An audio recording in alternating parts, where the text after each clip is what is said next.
At Parker, our purpose is simple. We want to make the world a better place by working more efficiently, by using more sustainable practices, by developing better technologies. We keep moving forward. With each new idea, innovation, and partnership, we're one step closer to fulfilling our purpose every single day. To find out more, visit parker.com/purpose. Parker, engineering your success.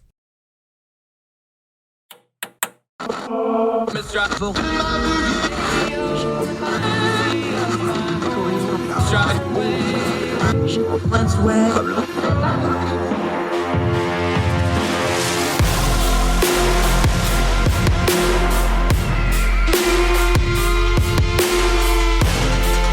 your host, Andrew Donaldson. This is Heard Tell.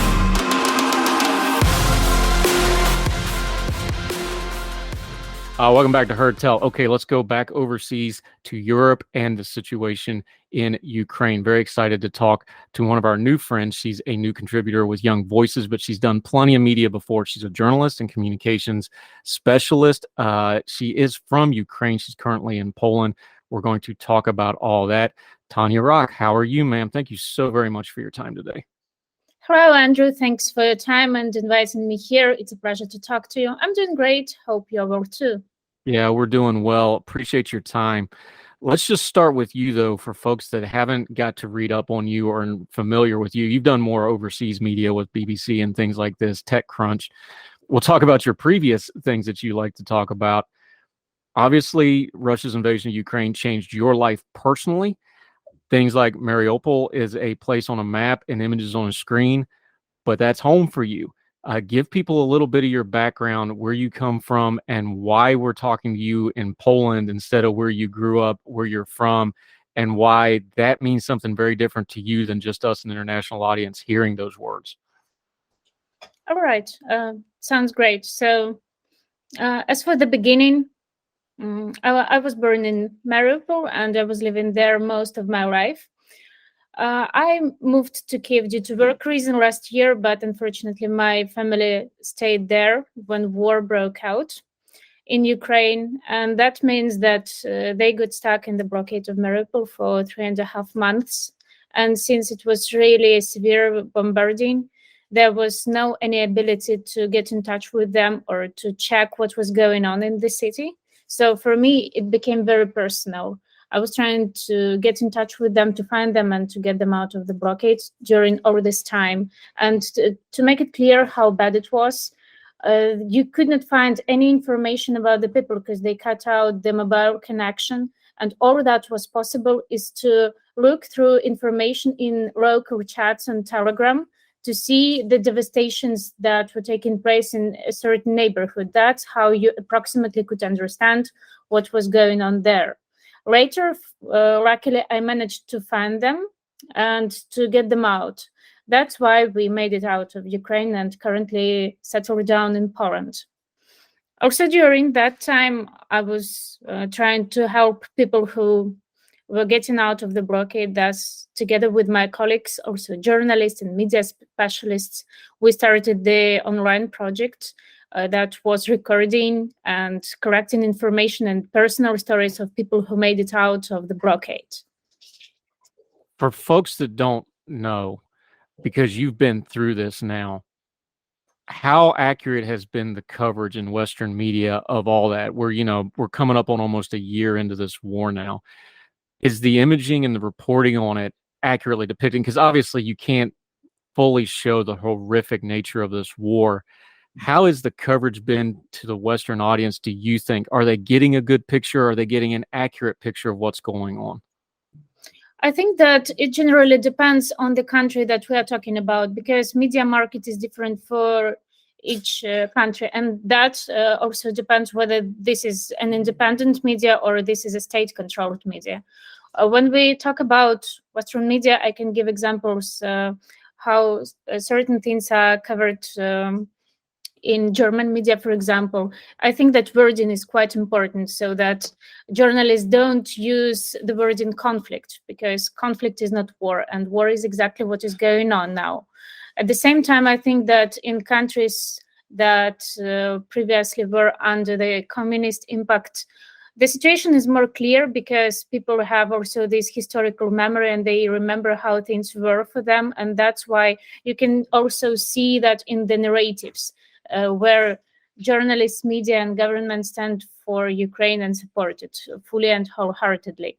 But also when we are talking about the American media, I think that quite often journalists have the lack of local context. It doesn't mean that they spread misinformation or relate it, but it also means that they have to dig deeper on the context, on the historical reasons of this war, and also on the ongoing situation. Yeah. Tania Rack joining us. You just touched on it, but it seems like a small thing for us, the difference between saying war and saying conflict.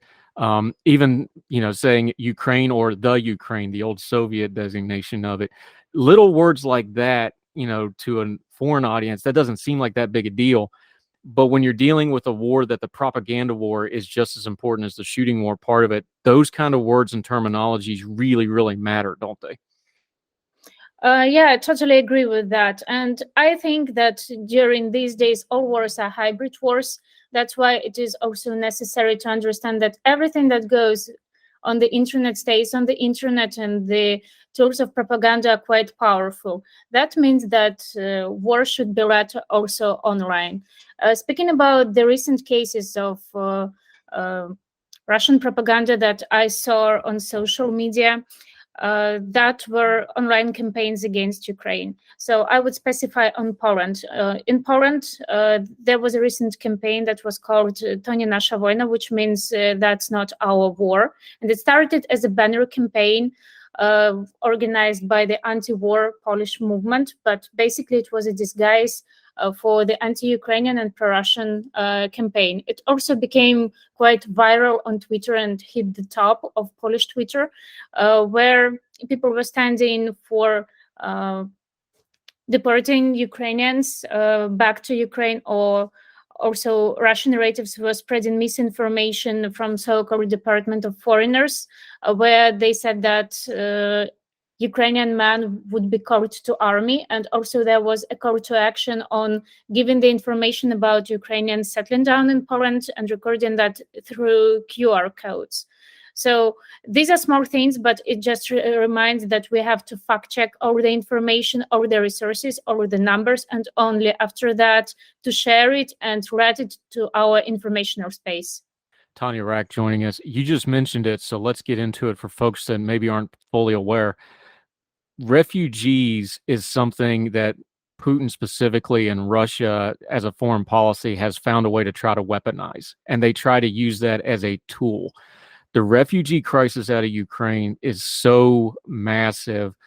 You just mentioned it, though. Countries like Poland are really sharing the burden on this. This is just another front in the war, though. The propaganda and the politics surrounding refugees, that is a direct reflection of the war, but it's a purposeful reflection. That's made to happen to cause further chaos, isn't it? Definitely, yes. And I think that it is also necessary to highlight how refugees are labeled, how they are portrayed, and what would happen after this war ends. Due to the prognosis of the experts, war may last till 2024, 2025, and turn to a Cold War. But it also means that people would have to deal with the refugee crisis. Right now, there is approximately 6.5 million of Ukrainians who had to flee from country due to war. And Poland is a country that received the biggest amount of refugees. So that also means that people should go through a certain adaptation process, because other than that, later there can be a great tool for Russian narratives and Russian propaganda to blame and victimize refugees for economic problems, for social problems, for taking away workplaces, or Poles paying taxes for that, which can also be of an issue.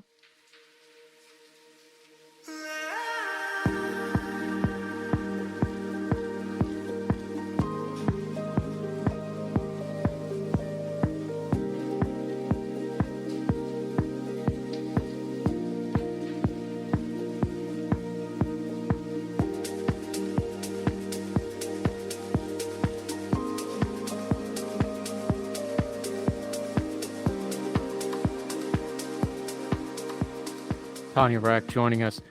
You're there with Poland. You're familiar with it. You've mentioned it. There's a lot of history there between Poland and Russia, obviously, the former Soviet Union and all that. Is that a piece of this story? Are people familiar with it, even though the politics of the moment, like the refugee crisis and the threat of Putin's aggression? How much does the history play into how Poland has become such a stark ally? And frankly, Poland's really been carrying the ball for most of the EU. They're out on point on most of this. How much does the history play into that? Because that is about a generation away now since the fall of the Iron Curtain. Is it a present thing that folks are thinking about, or is it just the immediate threat, or is there a combination of both those things that have made them such a staunch ally to the Ukrainian people? I would say that there are several factors to that. So first of all, of course, people and population have historical memory.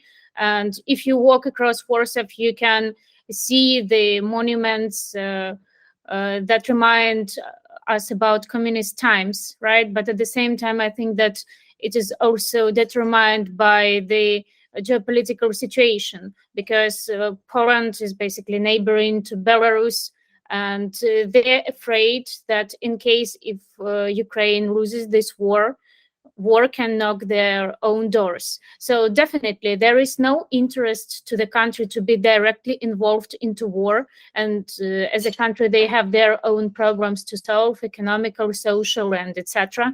But at the same time, it also becomes a contributing factor where they support Ukraine and help both with humanitarian aid, with military aid, and of course with placing and accepting refugees. Yeah, Tania Rock joining us. What's the other side of that? The Ukrainian people, I'm sure, are keeping track of who their friends are here. Like they've learned pretty quickly and in a very real way who their friends are here. Poland, obviously the United States, the UK, these other countries. From the Ukrainian point of view, how is it keeping track of and marking, okay, these are our real allies. They've really been here for us when they needed to be? I think that it generally depends on the bubble as well, because of course there are countries who are more anti-Ukrainian, and that is visible. But at the same time, we can also talk about a certain individual level, and we can also talk about private donors and private help, which is quite often more efficient than government aid too. But at the same time, I think that people who get to countries that are Ukrainian allies, they feel the help, they feel the support from civilians, and of course they feel it in terms of how they're praised, how they're treated, and the social narratives that are used in those particular countries. I can speak about Poland, and I know that lots of people moved here, particularly in Warsaw. You can quite often you can hear Ukrainian speech on the streets, and that just shows that the amount of people is higher than expected. And I think that it also shifts the cultural narrative, the social agenda in Poland, and we can also just wait of what happened long term in that and how the narrative would be shifted. Yeah. Tania Rock joining us. Let's talk about another country, though, that hasn't been quite as staunch as Poland. A lot of talk about Germany, kind of back and forth. Again, complicated history with Russia, very complicated history with Poland. New chancellor in Olaf Scholz, kind of been halfway in, halfway out. Besides just the politics of it, when you see the war in Ukraine being used as part of the larger geopolitical situation, obviously that's going to be frustrating to see it. But how does it play just seeing that, hey, you know, you have your country being invaded, but it's kind of politics as usual for a lot of folks, even folks that are supposedly allies. That's got to be tough to watch just on a personal level. And then the politics get really complicated on it. It is complicated, and of course there is this recent issue and a certain scandal with Leopard tanks, because of course in the beginning they promised to supply Ukraine with 88 tanks, but at the same time there is a difficulty with giving them as a military aid due to the need to repair them, but then also it is prolonged since you need to get the weapon for those tanks, and the details that are used for those tanks, they are no longer produced. Of course, we can see that from economical, geopolitical aspect, Germany is also trying not to be very rough in their conclusions, and I hope that that does not sound rough, but to sit on both chairs without spoiling the diplomatic relations with both countries. But it is what it is. Yeah, Tanya Rock joining us. Let's talk about this way, though. 2-3 years ago, you weren't planning on sitting here talking to an American media audience about the war in your own country. That wasn't part of your life plan, right? You were, working in tech stuff. You were doing these things. You have an entire generation of folks like you from Ukraine now. This will be probably the defining moment in their life in a lot of ways. For somebody that hasn't been through that, how has that changed your life? It's not just career and, going to university and career and what am I going to do with my life? It's how do we survive? Am I going to have a country? How do we do these things? Try to explain that to somebody, because we just see the headlines. There's millions of folks just like you. Your whole life has been upended by this conflict.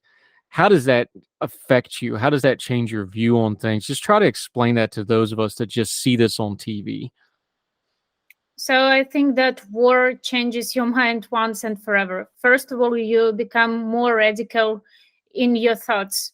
You see world more black and white without gray shadows.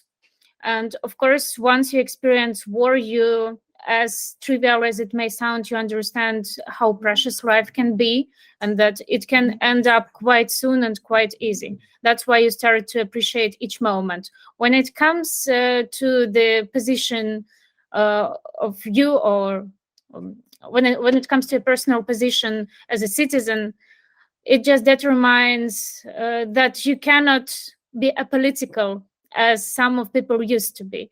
And right now, when I hear that people are saying something like that, I don't trust them, because they're still in the context. They just don't realize it. And all the political agenda, all the things that are going on the global arena, they still impact them. It's just that they're not completely aware about them. It also changed my perspective on the things that I find valuable and the things that I work on. Right now, I would like to dedicate my life to more social projects and to civil activities that matter, that bring difference, that are also connected with my country, with supporting it, rebuilding it. It does not matter whether I continue working with Ukrainian projects, clients, businesses, and I help them to grow and to survive during these war times, or it's more about non-profit sector, where I also work with organizations that are providing help to my country, or directly with people who would like to provide help to my country, or to a certain level to help people who got into difficult situations because of war. Because war is not something you choose, but war is also not about the death. It's a certain way of life, and you have to adjust to it and to make your living despite all those obstacles and circumstances.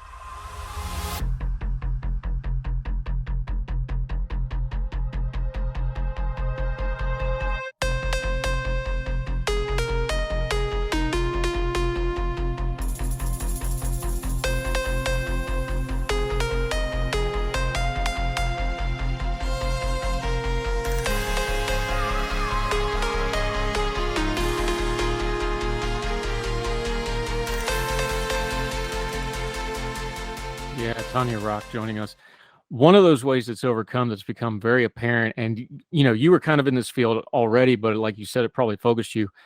The technology aspect of this conflict and the war and the invasion and what the Ukrainian people have been through. This has really been so important because the Ukrainian people have really been able to almost voice themselves in a way.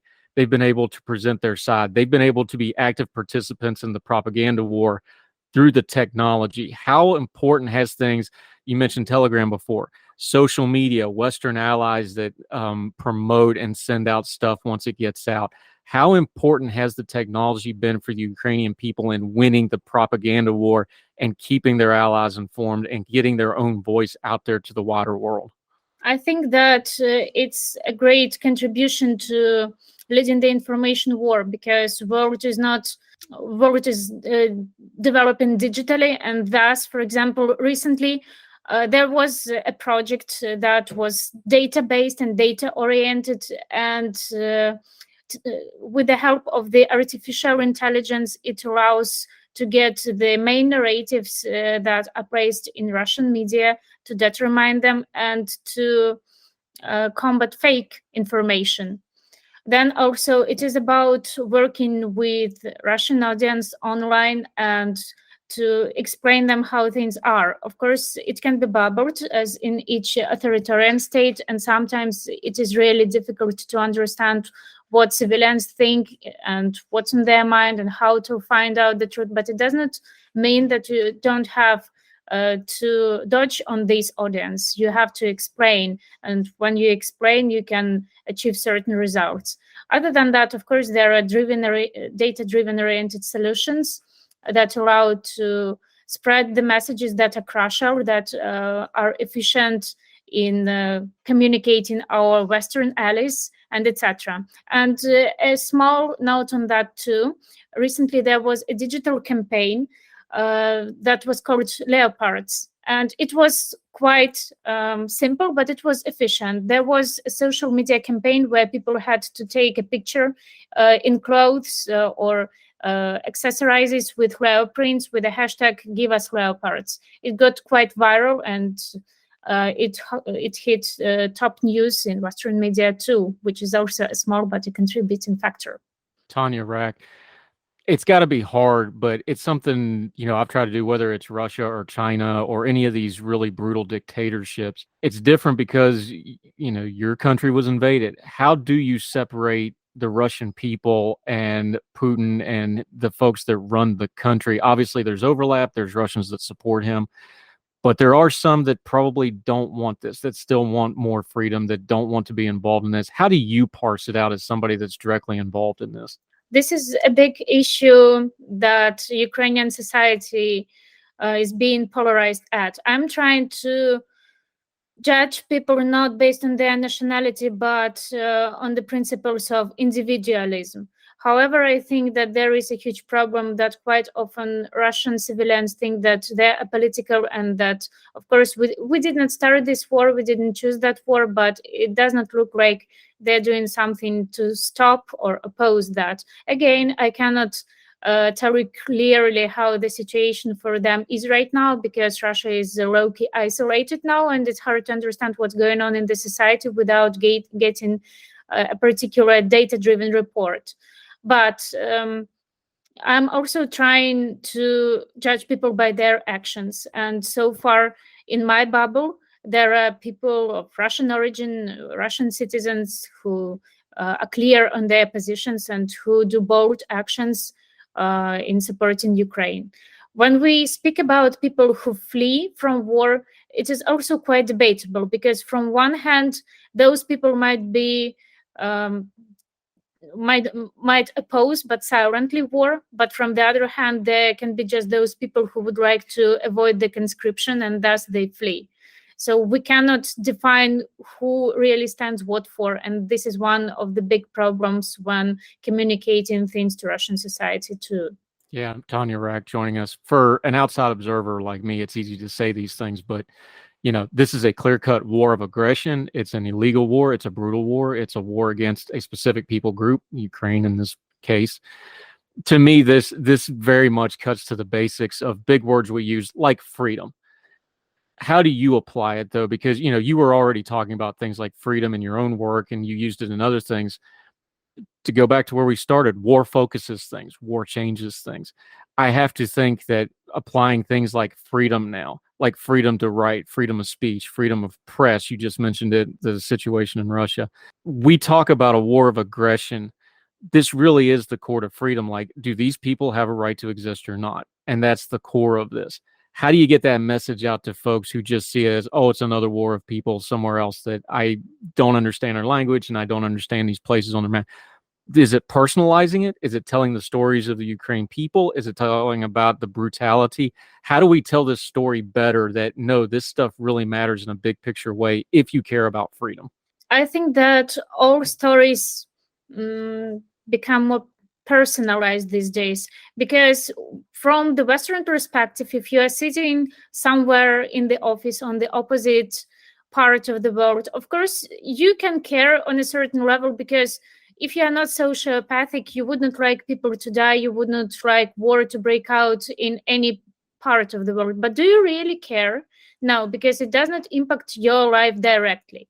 But if we want to communicate efficiently, we should not speak only with numbers, because, a death of a particular person is a tragedy, and deaths of many people is just statistics. So in my mind, we need to personalize these stories. So to tell people what happened to this woman in Irpin or to that man in Bucha, because that's how people sympathize with those stories. When we talk about freedom, we need to understand that this is, without using big words, the fight for freedom, the right of Ukraine to exist as an independent state, and also without using big words again, this is also being a shield to other countries, to neighboring countries. And that's why it is necessary to speak it out loud and to emphasize that Ukraine needs world support these days too. Yeah, Tania Rack, tell folks where they can follow you and keep up with you. I really appreciate your time on Heard Tell. We're going to have you back hopefully soon. We're glad you and your family are safe for now, but obviously you have lots of family and friends that are still there. How can people follow you, keep up with you, and tell folks what you have going on until we get you back on the program again? The best way to contact me is to follow me on Twitter. My handle is Tania Rack, the same as my name. And I would be glad to stay in touch and to discuss things in person, privately, and always open to the discussion. Thank you for having me, Andrew. It was a pleasure to talking to you. Thank you so much. Obviously, thank you for the time. No, it's not the easiest topic to talk about, but it's important, and we appreciate you greatly and look forward to having you back soon, Tania Rack. Thank you so much, ma'am. Thank you.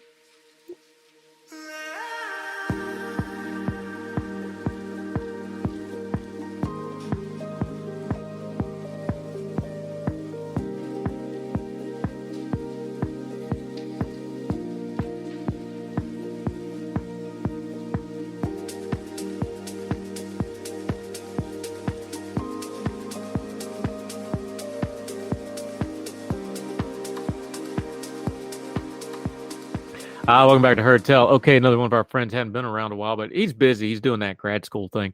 But thrilled to have him back. Daniel Chang Contreras, how are you, my friend? Good to talk to you again. Oh, I'm doing great, Andrew. Thank you very much for having me. Thrilled to have you. I reached out to you and hunted you down because I wanted to talk about something. Look, we're going into an election cycle. The election cycle has a little side narrative that's been going for a while about Spanish-speaking voters. The way they're changing, the demographic is changing. The Republicans have made some gains, especially places like South Florida, the Rio Grande Valley. People are talking about these sorts of gains and changes. We saw the demographics from the census. We know this is not only the fastest growing demographic in America, it's also diversifying demographic in America, which is an important point to point out too. Yeah. Spanish-speaking media in America has never been bigger. But then when I actually look at it and I listen to it, and I don't speak the language, you do, so you help me out here. When I translate it and try to understand it, it's amazing to me that these are a lot of the same folks, but it's covered differently, the point of views differently. It's almost like a whole different world, even though a lot of these news organizations have the same parent companies. There's a disconnect there. Walk people through that a little bit, because I think we're talking about Spanish-speaking folks and how they're becoming a force in politics. But when they're talking amongst themselves in media that's for them, it's almost like a parallel world, isn't it? Yeah. I mean, the thing about the challenge, I would say, to understand Spanish-speaking markets and Spanish-speaking voters, of course, it's that, I mean, the only thing that we have in common is we speak Spanish. But other than that, it's a very diverse and very different perspective, and that of course shows when you look at the major, Spanish-speaking networks, when you take, of course, the usual Univision, Telemundo, which tend to be more left-leaning, you see that disconnect, and you also see how the attempts sometimes of English-speaking people to try to impose their narrative or ways of seeing things. When they try to do that in Univision, in Telemundo, or in other media, it doesn't necessarily resonate in the same way, because when we talk about Spanish in Spanish media outlets, there's a lot of subcultures, there's a lot of societal, cultural cues, basically, that don't resonate. Then when you try to import just English speaking media news, just doesn't resonate, right? They're trying to talk about it with Cuban American community in South Florida, the Venezuelan American community in Texas, or the Mexican American community in California. You need to understand that little societal context to actually how they think and actually how they process news. Yeah, and Daniel Chang Contreras joining us. I don't want to gloss over it because you just hit on it.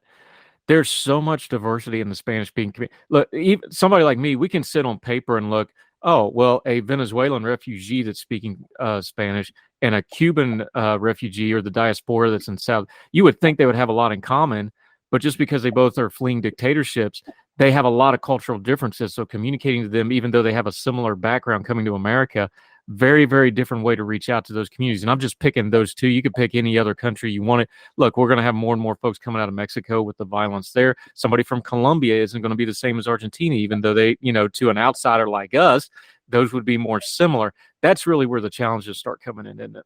Yeah. I mean, that's 100% correct. And I think that's one of the issues that I think in general, English-speaking media and English-speaking political analysts and whatnot have improved a little bit. I mean, every time I hear, at least they say, well, it's different. They're not all the same, which I think is important. But yeah, I mean, it is 100% a challenge. And when you see on the Spanish media outlets and the way that they talk about any news, it's different than in English speaking outlets. Also, there's a lot more emphasis on, well, at least right now, because we're not necessarily 100% in election mode right now. We'll be there like in a while. Although the news media cycle is a little bit slower right now, because there's not an impending election right now. You can see the differences, especially on the topics they cover. Even when you talk about non-political things like entertainment, sports, it's completely different. I mean, we talk about football, well, soccer, not American football, or not American football. I'm gonna lie in that one. Daniel Chang Contreras joining us. That's an important point, because I think something that gets lost. Look, I've been doing this politics things for a little while now. When you talk about outreach to a group, they just don't want constant politics. That's why we call our show Culture and Politics. You got to mix it up a little bit. People just get numb. I imagine it's the same thing in the Spanish-speaking media, but especially for those English outlets or English minority candidates that are trying to do quote-unquote outreach. If you don't mix in some of that culture stuff, if you don't, look, I've lived in a foreign country before a couple times. You got to give them a little something to show you care, right? You got to give them a little cultural thing. You don't have to speak the language, but you better throw a word or two in there somewhere to show you're trying. That kind of stuff. You can't just show up at political time with just a political message. That ain't going to work. You got to mix in some of that culture stuff. You got to show some effort in there too, right? Man, yeah, they're 100% correct. You need to understand the cultural side.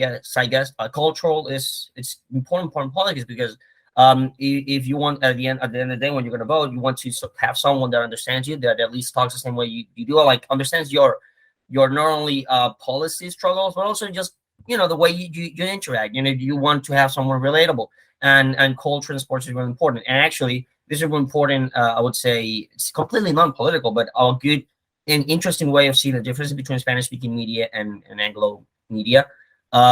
Is just in the way that I don't know if you have heard, like, this was a whole thing over Shakira and her former whatever. The whole thing, I mean, it's just annoying to me, but it was a huge deal in every single Spanish-speaking media outlet and social media, and just hearing my parents talk about that constantly. And it was a huge news for like 2 whole weeks. It's annoying, but it was a huge thing. I mean, everyone was talking about it, and every single media outlet was talking about it, Spanish speaking. But you go to maybe English speaking, it's not the same relevance, because it's just not the same. You don't have, I mean, regular New York Times reader will not care that much about whatever going on with Shakira and Piqué. But a reader from Miami or Houston that probably will.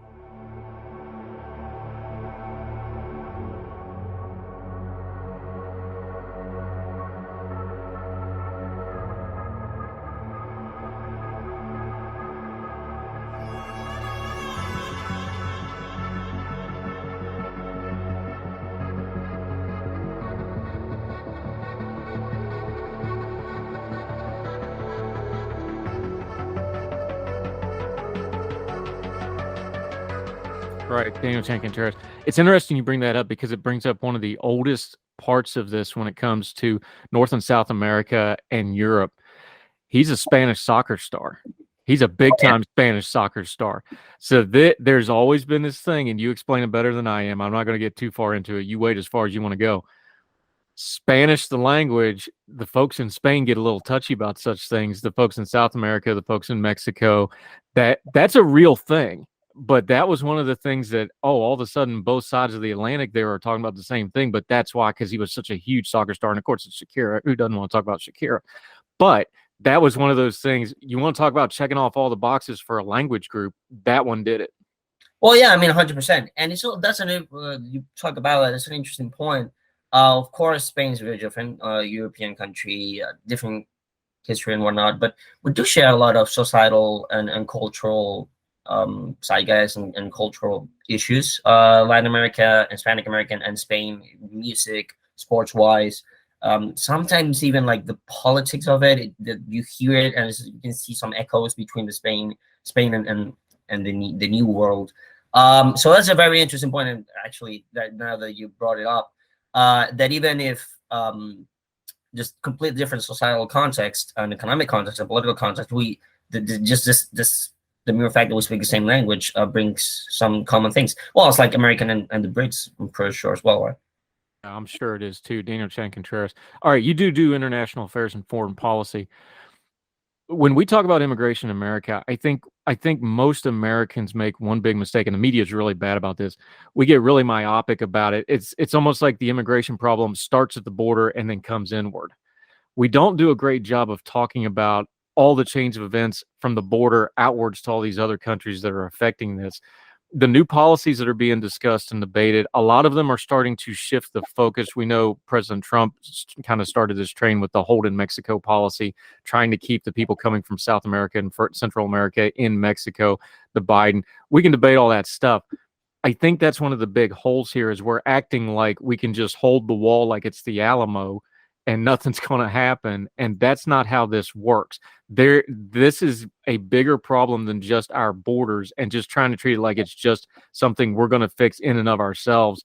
We're going to be in a doom loop on this thing, aren't we? I mean, yes. One of the big points is that this migration wave crisis, especially the parole program that's been all around the news, doing the rounds, it's not the same type of migration that America has been used over the last 30 years, right? Usually you talk about, Mexico, you talk about Central American countries like Honduras, like Guatemala, like El Salvador, people fleeing violence. But now we're talking about like this 30,000 per month program, which is now on the courts, and there's a lawsuit. It's Venezuela, Nicaragua, Cuba, and Haiti, right? With the exception of Haiti. Haiti is a bit of a different kind of worms. Venezuela, Cuba, and Nicaragua have kind of the same issue, right? You have a communist or socialist dictatorship that has created an immense amount of political, social, and economic pain in their countries, and people just fleeing. And the United States is just now at the end of receiving that migrational flow. So it is a different policy context. It is a different political solution, of course, to this specific border problem than the ones we faced 15 to 20 years ago. And it's important for policymakers to take that into account. The problem is, I think, is that Americans are not taking that into account. There's not a real policy decision, a rational, coherent policy decision. It's just President Biden trying to do something halfway, then the court saying that he can't do it, and then we have some way in the middle where the program is not implemented, but it's not also completely eliminated, and just leave a lot of people in the south, in the border towns, and the migrants just up in the air. Yeah, Daniel Chang Contreras. This goes back to what we started talking about with the Spanish-speaking media, though. when you talk to these migrants, when you see the foreign Spanish-speaking press elsewhere, they all say the border is open.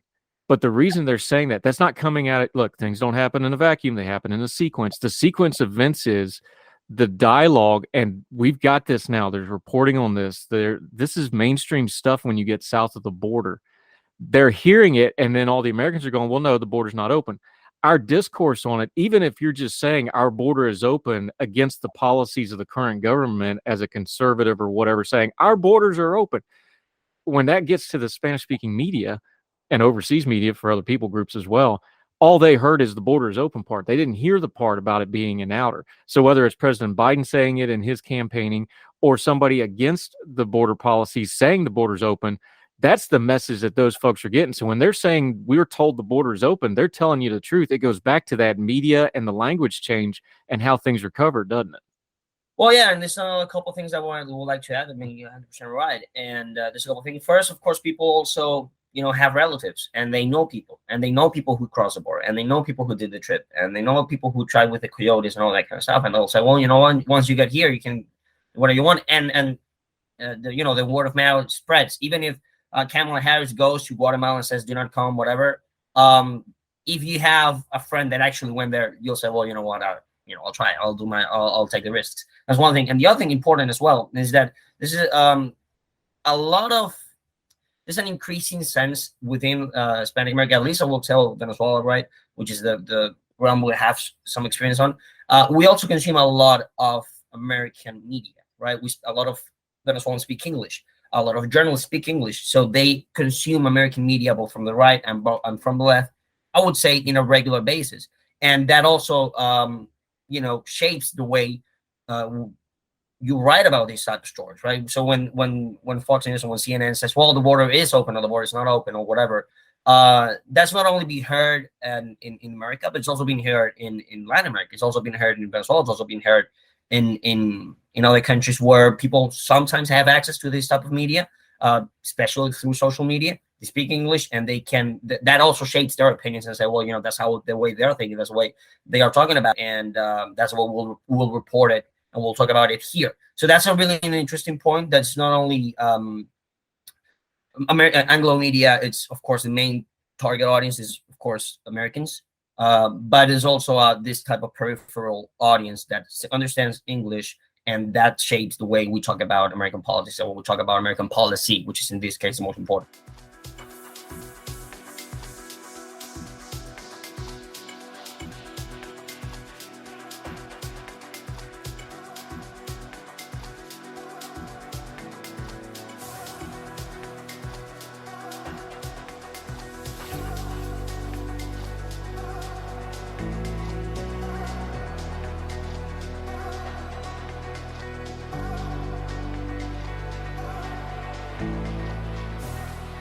Yeah, Daniel Chang, Contreras.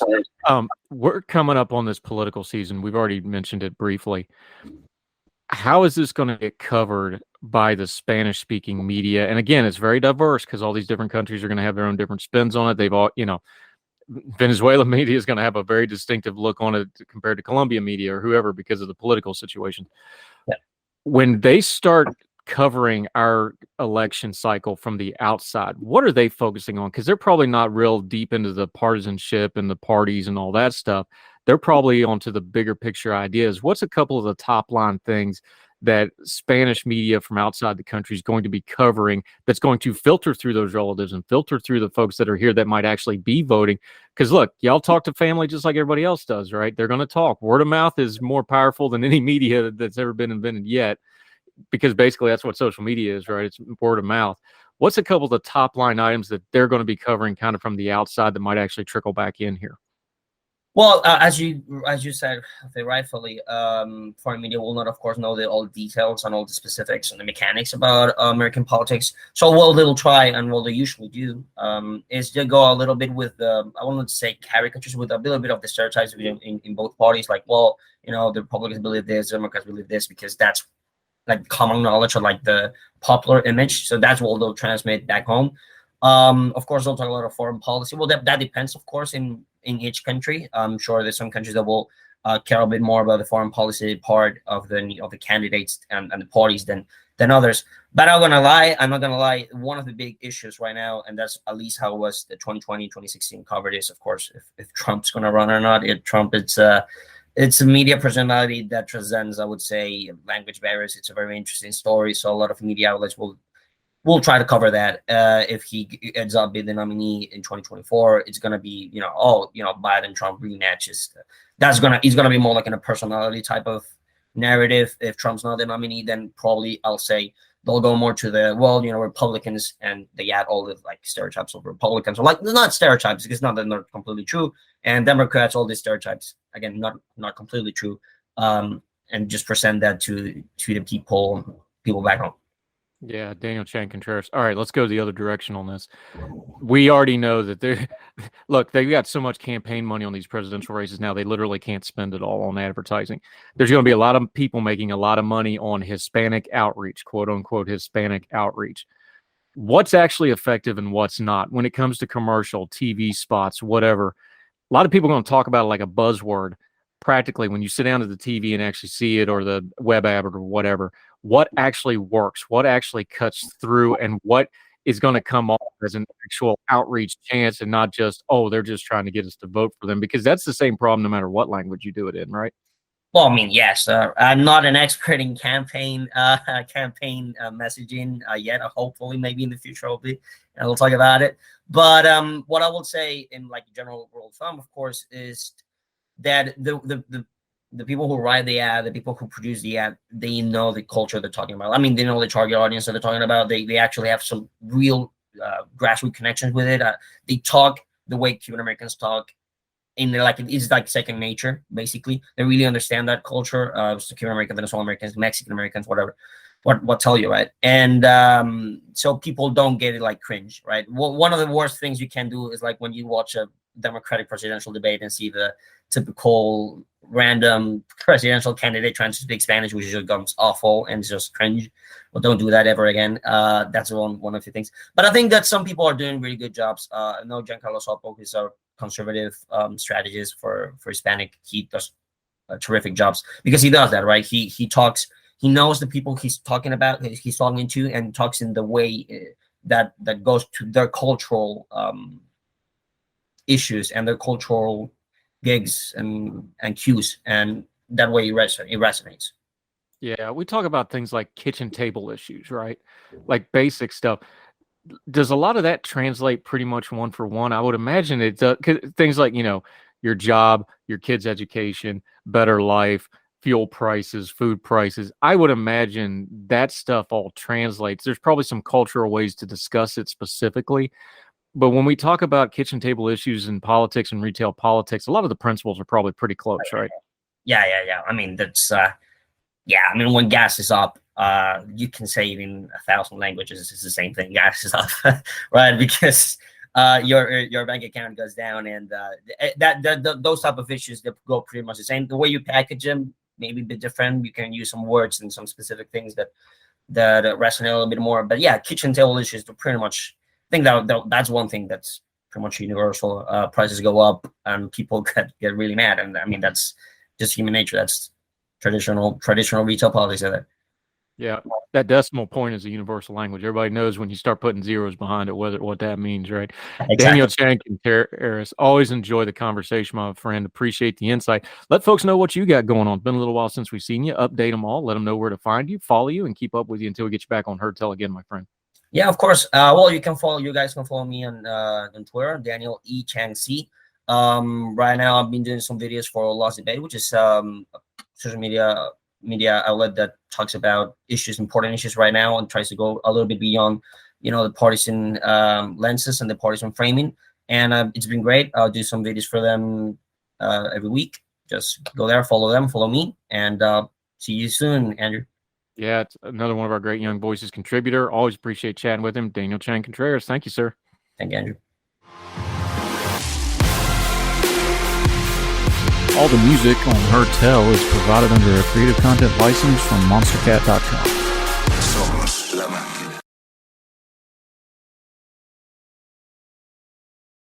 Religion is at the intersection of our 21st century life, even if we don't express a faith. At a time when it seems that religion isn't as prevalent as it once was, it still leaves its mark everywhere. As a pastor, I know that religion isn't something I just do on a Sunday, but it's found in every nook and cranny of my life. Sexuality, politics, social media, the economy, war, nationalism, all have some kind of religious angle to them. And as a communicator, I want to find the stories that can help people understand this part of our society that is so important to so many. Hi, I'm Dennis Sanders, and I'm the host of Church and Main. Church and Main is a podcast about the journey of faith and where it intersects with modern life. I look at faith with a journalist's eye, asking the who, where, what, why, and how religion affects some of the major issues of the day. Join me as we journey together. You can listen to Church and Main podcast at the website churchandmain.org or on your favorite podcast app. I look forward to seeing you. Folks, you've heard of Ethan Brown on the Heard Tell show a couple of different times, but if you're interested in learning about how to discuss things like climate change without all the politics and doom and gloom, head over to his podcast, The Sweaty Penguin. Sweaty Penguin is a late-night comedy-style climate podcast working to add nuance, critical thinking, humor, and hope to the climate conversation. They got over 100 episodes already, breaking down weekly news stories and specific topics, from the vanilla to the ADHD to the international accountability to orangutans. Yes, I know, it's a comedy thing, so just go with it. But each time, exploring different ways we can make progress on these issues while still helping the economy, health, security, and everything else we care about. Feel overwhelmed, exhausted, or excluded by today's climate change discourse? This is the podcast for you. Find The Sweaty Penguin wherever you get your podcasts or at www.thesweatypenguin.com.